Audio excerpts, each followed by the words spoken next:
Welcome to our channel. இந்த வீடியோவில் me மீபேக்கா சில வினாடிகள் எப்படி கணக்கிடுறது அது போல் சில கணக்குகள் தான் பார்க்க போகிறோம். ஏன்னா சில பேர் இந்த சம்மெல்லாம் எங்களுக்கு கொஞ்சம் டவுட்டாக இருக்குது, எக்ஸ்ப்ளனேஷன் கொடுங்கன்னு கேட்டுகிட்டே இருந்தீங்க. ஸோ உங்களுக்காக தான் இந்த வீடியோ நான் பதிவிடுறேன். ஓகே, இந்த சேனலுக்கு புதுசுன்னா சப்ஸ்கிரைப் பண்ணி வச்சுக்கோங்க, பெல் ஐக்கானும் கிளிக் பண்ணி வச்சுக்கோங்க. அப்போ தான் நாங்கள் போடுற வீடியோ இமீடியட்டாக உங்களுக்கு ரீச் ஆகும். இப்போ வீடியோக்குள்ளே போயிடலாம். ஒரு வீட்டில் 4 அலைபேசிகள் உள்ளன. காலை 5 மணிக்கு எல்லா அலைபேசிகளும் ஒன்றாக ஒலிக்கும். ஒரு வீட்டில் 4 மொபைல் ஃபோன் இருக்குது. அந்த 4 மொபைல் ஃபோனுமே காலைல 5 மணிக்கு ஒன்றா ஒலிக்குது, அந்த சவுண்டு கேட்குது. அதுக்கப்புறம் முதல் அலைபேசி ஒவ்வொரு 15 நிமிடங்களிலும், 2வது அலைபேசி 20 நிமிடம், அதுபோல் 3வது அலைபேசி 25, 4வது அலைபேசி 30 நிமிடம், இது போல் ஒலிக்குதுன்னா மீண்டும் எப்போது ஒன்றாக ஒலிக்கும்? திரும்பவும் மறுபடியும் 4 மொபைல் ஃபோனு எப்போ ஒன்றா ஒலிக்கும் அப்படின்னு கேட்டிருக்காங்க. அப்போ என்ன பண்ணணும்? இந்த மாதிரி சம்முக்குன்னா எல்சிஎம் கண்டுபிடிக்கணும். எல்சிஎம் அப்படின்னா மீச்சிறு பொது மடங்கு, மீ. இதை எப்படி கண்டுபிடிக்கணும்னு நான் உங்களுக்கு சொல்லிடுறேன். ஸோ இந்த காலை 5 மணியை விட்டுடலாம், ஏன்னா அதுக்கப்புறம் எத்தனை மணின்னு கண்டுபிடிக்க போகிறோம். இப்போ இந்த நிமிடங்கள் கொடுத்துருக்காங்க இல்லையா, அது எல்லாத்துக்கும் எல்சிஎம் கண்டுபிடிக்கணும். 15, 20, 25, 30, 5ஆல் வகுப்படும். காமனாக எல்லா நம்பரும் எதால் வகுப்படும்னு பாருங்கள். 5ஆல் வகுப்படும். 3 5 15, 4 5 20, 5 5 25, இது 5, 6 5 30. மறுபடி பாருங்கள், இதை எதால் வகுப்படும்னு பார்த்தீங்கன்னா, இப்போ உங்களுக்கு 3ஆலையும் வகுப்படும், 2ஆலையும் வகுப்படும். அதாவது 3 6 3ஆல் வகுப்படும், 4 6 2ஆல் வகுப்படும். ஏதாவது ஒன்று ஃபஸ்ட்டு வகுத்துக்கலாம், 2ஆல் வகுக்கலாம். 3 அப்படியே வரும், 2 2 4, 5 அப்படியே வரும். இப்போ 3 2 6, மறுபடியும் டானா வகுத்தல். இது 5, இது 3. ஓகே, 3ஆல் காமனாக வகுப்படும், காமனாக வகுப்படணும். அப்போ 3ஆல் 1 3 3, இந்த 2 அப்படியே இருக்கட்டும், 5 அப்படியே இருக்கட்டும், 1 3 3. இப்போ ரிமைனிங் என்னென்ன இருக்குதுன்னு பாருங்கள். 5 2 3 2 5 1, 5 × 2 × 3, 1 2 × 5 × 1, இப்படி இருக்கு இல்லையா? இது எல்லாத்தையும் பெருக்கணும். இப்போ பெருக்கி பாருங்கள். 2 10, 10 3 30, 1 30 30 தான் வரும். அப்புறம் 2 30 என்ன வரும்? 60 வரும். × 5 கடைசியாக 5 × 60 300 வரும். சரிங்களா? இப்போ வந்திருக்கக்கூடியது 300. இந்த இந்த எண்களுக்கெல்லாம் மீசிமா கண்டுபிடிச்சா 300 நிமிடங்கள் கண்டுபிடிச்சிட்டோம். சரி, இந்த 300 நிமிடங்களை நம்ம மணிக்கு தான் கால்குலேட் பண்ணணும். ஏன்னா அவங்க என்ன கொடுத்துருக்காங்க? காலை 5 மணிக்குன்னு சொல்லியிருக்காங்க. அப்போ 300 நிமிடங்கள்லாம் மொத்தம் எத்தனை மணி நேரம்னு செக் பண்ணிக்காங்க. இப்போ மணி நேரம் நம்ம செக் பண்ணணும் அப்படின்னா நமக்கு தெரியும், 1 மணி நேரத்துக்கு 60 நிமிடங்கள். அதனால் 60ஆல் நம்ம இப்போ டிவைட் பண்ணுறோம். ஏன் 60ஆல் டிவைட் பண்ணுறோன்னு சொல்லிட்டேன், மணிக்குன்னு கொடுத்துருக்காங்க, காலை 5 மணிக்குன்னு. அப்போ மணி நேரத்தில் தான் ஆன்சர் சொல்லணும். அப்போ வந்திருக்கக்கூடிய 300 நிமிடங்களை 60ஆல் நீங்கள் வகுத்தீங்க அப்படின்னா, ஃபஸ்ட்டு ஒரு 0க்கு ஒரு 0 போயிடும். 6ஆல் வகுக்கும்போது 5 6 30. ஸோ 5 மணி நேரம் இருக்குது அந்த கேப்பு. இப்போ காலையில் 5 மணிக்கு இதோட இன்னொரு 5 மணி நேரத்தை கூட்டுங்க, அப்போ 10 மணி வரும். இது காலையா மாலையா அது தெரியணும். காலை 10 மணிக்கு. ஏன்னா காலையில் விடிய காலையில் 5 மணினா 5 மணி நேரத்தை நம்ம கூட்டுறோன்னா அந்த 5 மணி நேரத்துக்கு அப்புறம் தான் மறுபடியும் இந்த எல்லா அலைபேசிகளும் ஒன்றா ஒலிக்கும். அப்போ 10 மணிக்கு காலையில் அது ஒலிக்கும். இதான் இதுக்குரிய விடை. இங்கே இருக்குது பாருங்கள், காலை 10 மணிக்கு. இப்படி தான் இதுக்கு ஆன்சர் கண்டுபிடிக்கணும். ஆனால் எல்சிஎம் உங்களுக்கு சிம்பிளான எல்சிஎம் கணக்கு கொடுக்கலாம், இல்லை இது போல் கூட கொடுக்கலாம். ஒரு சாம்பிளுக்கு தான் இந்த கேள்வி கொடுத்துருந்தேன் நான். சரி, ஓகே. அடுத்தது ஈஸியாக இருக்கும்.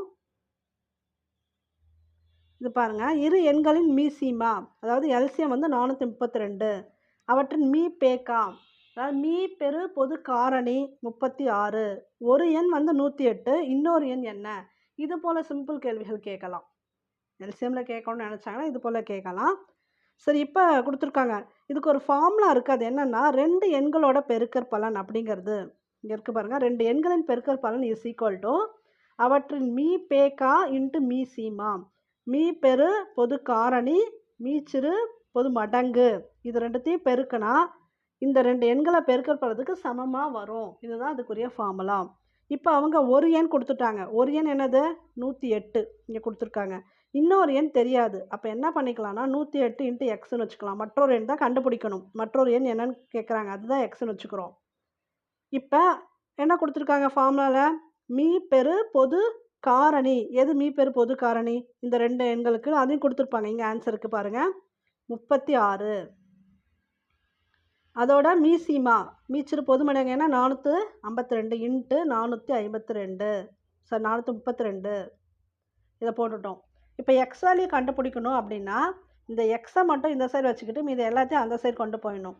இப்ப என்ன வரும்னா 36 இன்ட்டு 432 டிவைடட் 108 வரும். ஏன்னா எக்ஸ் மட்டும் இந்த சைடு இருக்குன்னா.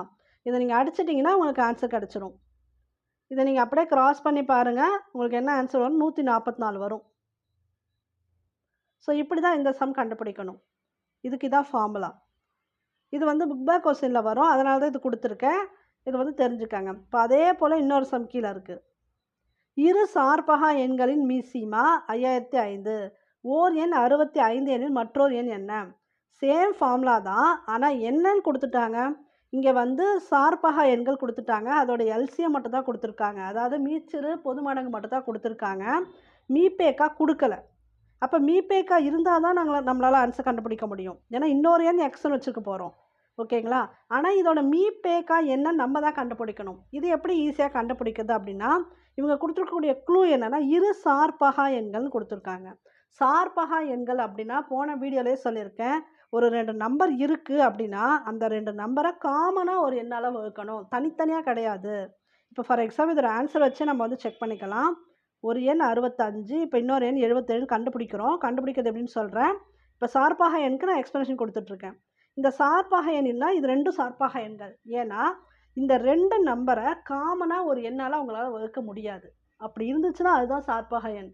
ஆனா ஒரே ஒரு நம்பரால வகுக்க முடியும். ஒண்ணு அந்த எண்ணால வகுக்க முடியும். இல்லன்னா 1ஆல வகுக்க முடியும். சரிங்களா? இப்ப 65 1 65 வரும். 77 1 77 வரும். 1ஆல மட்டும் தான் இத வகுக்க முடியும். மத்தபடி நீங்க வந்து இப்ப பாருங்க 5ஆம் வாய்ப்பாடு போட்டு இத வகுத்தலாம். மீதியின்றி வகுக்க முடியும். 77 வகுக்க முடியுமா? முடியாது. மீதி மீறும். இப்ப இத வந்து 7ஆல வகுத்தரலாம். ஓர் 7 ஓர் 7ன்னு. இல்ல 11ஆல கூட வகுக்கலாம். ஆனா 65 அதே 11ஆலயும் அதே 7ஆலயும் வகுக்க முடியாது. 2 எண் எடுத்துக்கிட்டீங்கன்னா, அந்த 2 எண்ணையும் ஒரே நம்பரால காமனா வகுத்தா தான் அது வந்து சார்பகா எண். அப்ப இந்த 2 நம்பருக்கு சார்பகா எண்ணோட வேல்யூ என்னன்னா 1. அதுதான் இப்ப க்ளூ நமக்கு. அந்த 1 நம்மளா வச்சுக்கிட்டு ஆன்சர் கண்டுபிடிக்கணும். சேம் ஃபார்முலா அப்ளை பண்ணலாம். ஒரு எண் குடுத்துருக்காங்க. அது 65 இன்ட்டு எக்ஸ். இன்னொரு எண் தெரியாது. அப்போ ஒரு எண்ணோட 2 எண்ணுக்கும் மீசிமா 5005.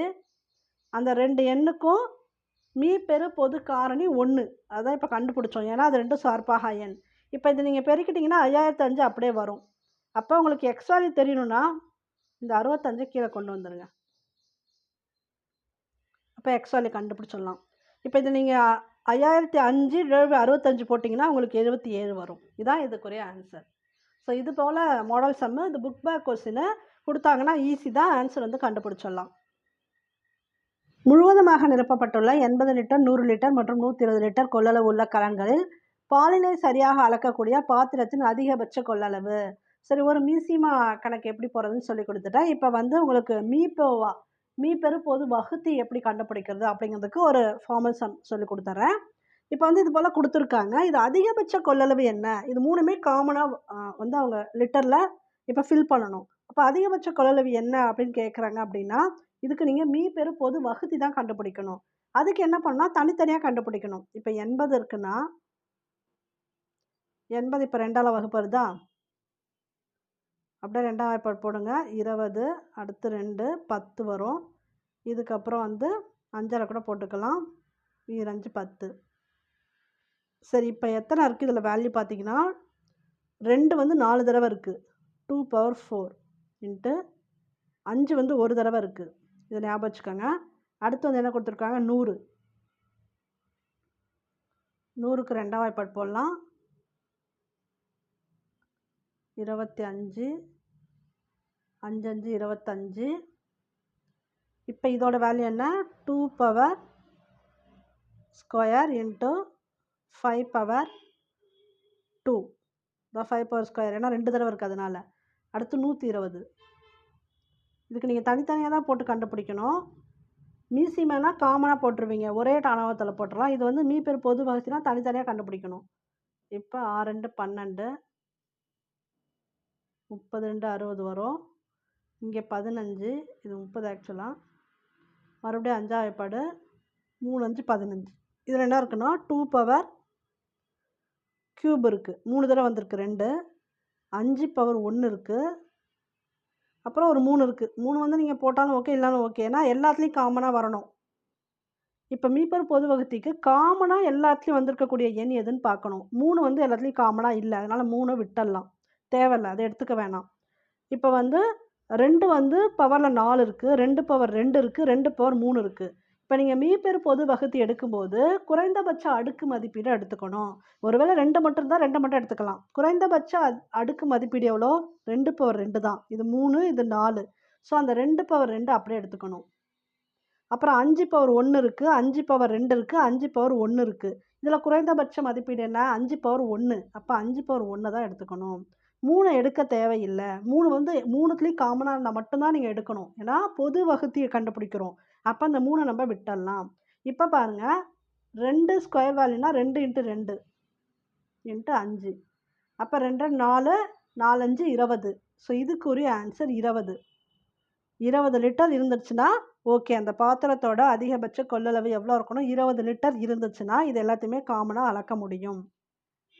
இதான் இதுக்குரிய ஆன்சர். ஸோ இப்போ நீங்கள் வந்து இன்றைக்கி ஒரு எல்சிஎம் மாடல் பார்த்தாச்சு. அடுத்து வந்து அதாவது மீசீமா பார்த்தாச்சு, மீப்போவாவும் பார்த்தாச்சு. இப்போ வந்து நிமிட கணக்கு பார்க்கலாம். நிமிட கணக்கில் நிறைய மாடல் நம்ம போட்டுட்டோம். சிம்பிளான மாடல் நிறைய போட்டிருக்கோம். அதாவது 1 மணி நேரத்துக்கு எவ்வளோ வினாடிகள், ஒரு நாளைக்கு எத்தனை வினாடிகள், இதெல்லாம் போட்டிருக்கோம். இது வந்து புக் பேக் சம்மு, இது வினாடிகள் சம்மந்தப்பட்ட சம் தான். இது ட்ரை பண்ணி பாருங்கள், இது ஈஸி தான். ஒரு செயற்கைக்கோள் 7 மணி 16 நிமிடங்கள் 20 வினாடிகளில் தன்னுடைய சுற்றுவட்ட பாதையை அடைகிறது. இதனை வினாடிகளில் கணக்கிடுக. 7 மணி நேரம் கொடுத்துருக்காங்க. அடுத்து வந்து நிமிடங்களில் 16 நிமிடங்கள் கொடுத்துருக்காங்க. வினாடிகளில் 20 வினாடிகள் கொடுத்துருக்காங்க. அப்போ இது எல்லாத்துக்குமே நீங்கள் என்ன பண்ணணும்னா கடைசியாக வினாடிகளில் தான் கால்குலேஷன் போகணும்னு சொல்லியிருக்காங்க. அப்போ 1 மணி நேரத்துக்கு 60 வினாடிகள். இப்போ முதல்ல நீங்கள் கண்டுபிடிக்கணும்னா 7 மணி நேரத்துக்கு எத்தனை வினாடிகள் தெரியும்னா 7 × 60 × 60 போடணும். ஏன்னா வினாடிகள் கேட்டிருக்காங்க. இது மணி நேரத்துலேருந்து நிமிடம் போகிறதுக்கு. ஏன்னா மணி நேரம் 7 மணி நேரம், அதை நிமிடத்தில் கால்குலேட் பண்ணி × 60. மறுபடியும் ஒரு 60 போட்டு ஏன் பெருக்கணும்? அதை வினாடிகளுக்கு கொண்டு போகிறதுக்கு. அப்போ இது போல் போட்டுக்கிறாங்க. அடுத்து இந்த 16 நிமிடங்கள் கொடுத்துருக்காங்க. அப்போ 16 × 60. ஏன்னா அதுவும் வினாடிகளுக்கு கால்குலேட் பண்ணுறதுனால 16 × 60. இந்த 20 வினாடிகள் அப்படியே போட்டுக்கலாம். ஆன்சர் 20 வினாடிகளில் தானே போட போகிறோம். அதனால் அந்த 20 வினாடிகள் அப்படியே போட்டுக்கிறோம். இது எல்லாத்தையும் பெருக்குறீங்க அப்படின்னா 25,200 வரும். இதை பெருக்கினா. அடுத்து இதை பெருக்குனா 960 வரும். அப்புறம் 20. இது 3ஐயும் கூட்டிக்கணும். எல்லாத்தையும் கூட்டினீங்கன்னா உங்களுக்கு வரக்கூடிய ஆன்சர் 26,180 வினாடிகள். இதுதான் ஆன்சர். நீங்கள் கூட இதை போட்டு பாருங்கள், ஈஸியாக தான் இருக்கும்.